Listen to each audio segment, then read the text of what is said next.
You step through the doors and the world changes. The dim glow of neon signs reflects the polished arcade cabinets. A wave of sounds hits you all at once. The rhythmic beeps of Pac-Man gobbling pellets.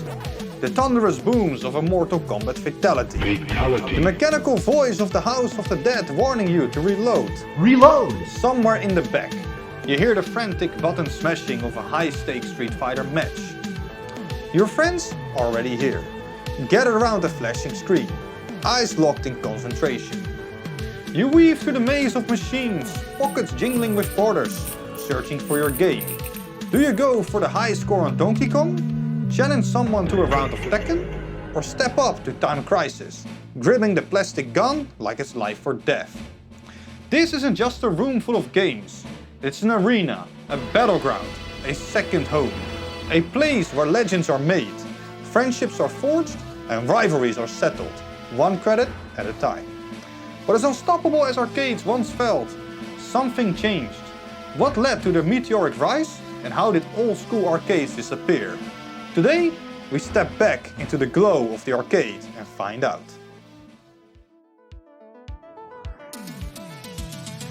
The golden age of arcades didn't happen overnight. It started with a simple game. 2 pedals and a bouncing square. In 1972, Pong changed everything.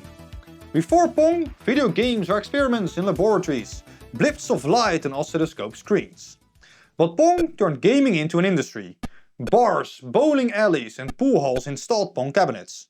And soon, new arcade machines followed. Then in 1978, a game arrived that would define an entire generation.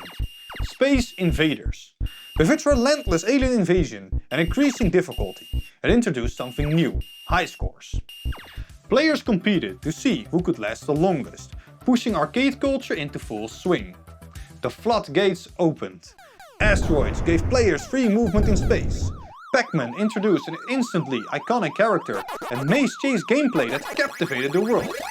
Defender offered horizontal scrolling, while Donkey Kong brought us Mario's first adventure. By the early 1980s, arcades were everywhere. Malls, pizza parlors and movie theaters. You couldn't go anywhere without hearing the beeps and boops of arcade machines. But this was just the beginning. The 1980s and early 1990s were the peak of arcade culture. These weren't just places to play games. They were social centers, proving grounds and escape zones. You weren't just pressing buttons, you were showing off, competing and chasing the elusive high score. The competition became fierce. Fighting games changed everything. Street Fighter 2 introduced the concept of combos, and suddenly players weren't just reacting, they were strategizing, memorizing special moves and battling for dominance. Arcades became filled with cheers and groans as players either claimed victory or suffered a humiliating defeat. Then came Mortal Kombat, the game that shocked parents and thrilled players. With its gory fatalities, it sparked controversy and made arcades feel even cooler. Light gun games like the House of the Dead and Time Crisis let players wield plastic pistols and fight through cinematic adventures. Racing games like Daytona USA offered full-size steering wheels and seats, bringing a level of immersion consoles couldn't match. These were the games that kept arcades alive. They weren't just experiences, they were moments. The kind of moments you would talk about at school, replaying that incredible win or devastating loss in your head all day. But something was changing. The very thing that made arcades popular, the thrill of gaming, was slowly moving elsewhere. As the 1990s rolled on, a new competitor emerged. Not from another arcade, but from living rooms. Home consoles had existed since the 1970s, but they weren't a real threat to arcades. The Atari 2600, the NES, the Sega Master. These systems were fun, but they couldn't replicate the sheer power of an arcade cabinet. That all changed in the mid-1990s. The Super Nintendo and Sega Genesis started offering near-arcade quality ports. Street Fighter 2, once an arcade exclusive, was now playable at home. Mortal Kombat followed. Why spend quarters when you could own the game forever? Then came the PlayStation, the Nintendo 64, the Dreamcast, and later the PlayStation 2 and the original Xbox. These consoles were now so powerful that they surpassed arcade games. And when online gaming arrived, the need for arcades faded even further. At first, arcades held on.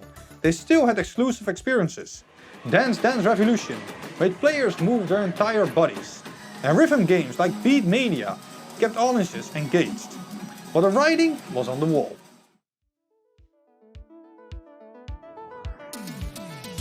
By the mid to late 1990s, the golden age of arcades was fading. It was an overnight collapse, but a gradual shift. A slow but unstoppable wave that changed the way people played.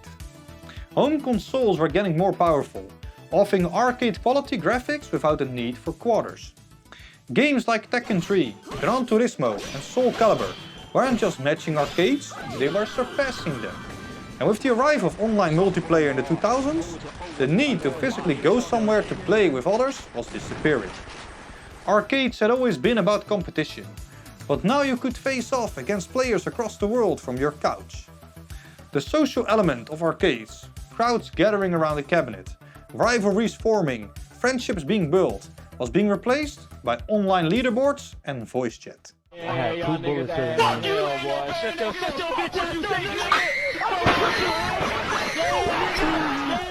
It wasn't just technology though. The economics of running an arcade were becoming unsustainable. Cabinets were expensive to maintain, constantly needing repairs as buttons and joysticks took daily abuse. The cost of a single game session kept creeping up. 25 cents turned into 50 cents, then $1, then more for premium experiences. Meanwhile, malls and shopping centers, the home of many arcades, were declining as well. As retail moved online, foot traffic dwindled, and with fewer people wandering into arcades, it became harder to keep the business running. Some arcades tried to adapt by introducing redemption games, ticket-based machines where players won prizes. But it wasn't the same. The rise of mobile gaming in the late 2000s was the final blow. Now gaming was everywhere. On your phone, on the go, for free or at a fraction of the price of an arcade visit. The magic of walking into a dark neon-lit room filled with flashing screens and blaring sound effects was becoming a memory replaced by quick sessions of Angry Birds and Candy Crush. By the early 2010s, traditional arcades were nearly extinct in most parts of the world.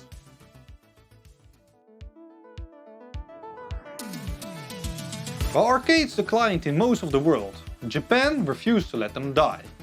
Walking through Akihabara or Shinjuku today, you still find massive multi-floor arcades filled with players. But why did arcades survive in Japan when they disappeared elsewhere? One reason is Japan's gaming culture. In the West, arcades were always seen as temporary experience, a fun outing but not essential. In Japan, they became a deeply ingrained part of daily life. Companies like Sega, Taito and Namco continuously innovated, making sure the arcade stayed fresh and exciting.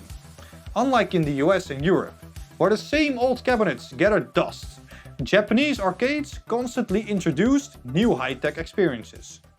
Games like Dance Dance Revolution, Taiko, No Tatsuyin and initial D-Arcade stage offered unique experiences that couldn't be easily replicated at home.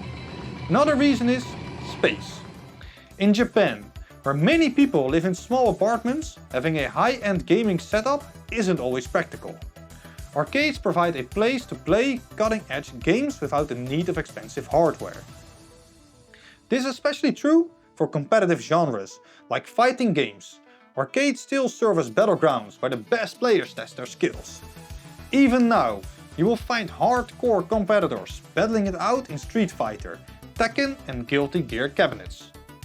Social culture also plays a role. Japanese cities are built around public spaces and arcades fit into that lifestyle. They're places to meet up, hang out and kill time between work or school. Many Japanese arcades also adapted by integrating new technology, offering interactive VR experiences, massive Gundam battle bots and high-tech rhythm games that keep players coming back.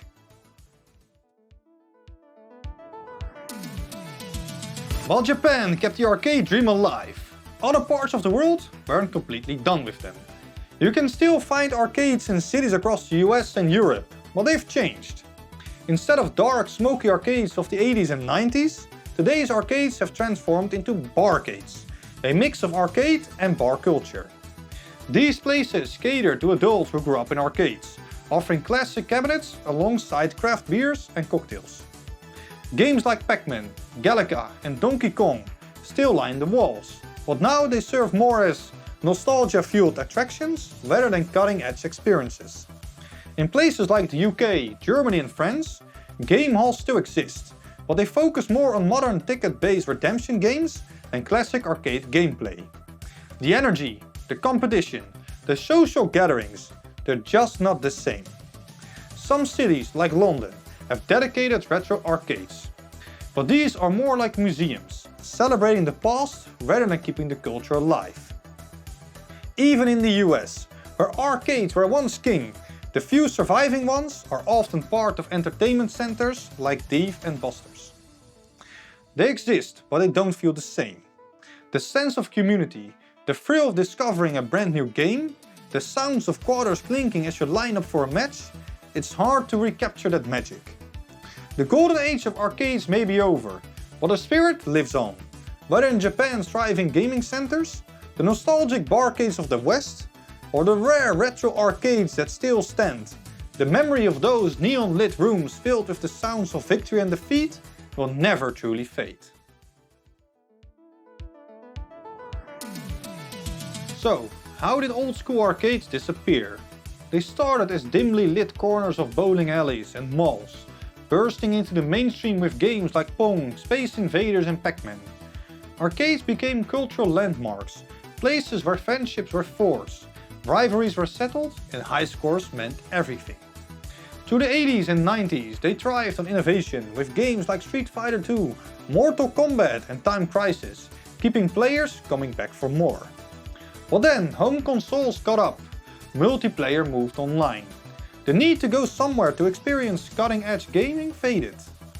By the early 2000s, arcades were no longer a necessity, they were a novelty.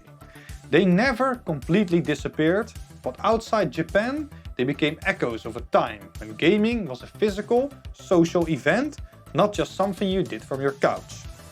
Yet, even as the neon faded and the quarters stopped flowing, arcades never truly died. In Japan, they remain a core part of gaming culture, evolving with technology and continuing to thrive. Elsewhere, barcades and retro arcades offer glimpses of the past, letting those who grew up in the golden age relive it, if only for a moment. The era of arcades may be over, but the memories remain. The feeling of stepping into a packed arcade, the flashing lights, the symphony of beeps and booms, the thrill of a final boss fight with friends watching, it's all still there, locked away in our minds, like a high score that refuses to be beaten. I'm the Chronicler, reminding you to like, subscribe and remember, history is written in mystery.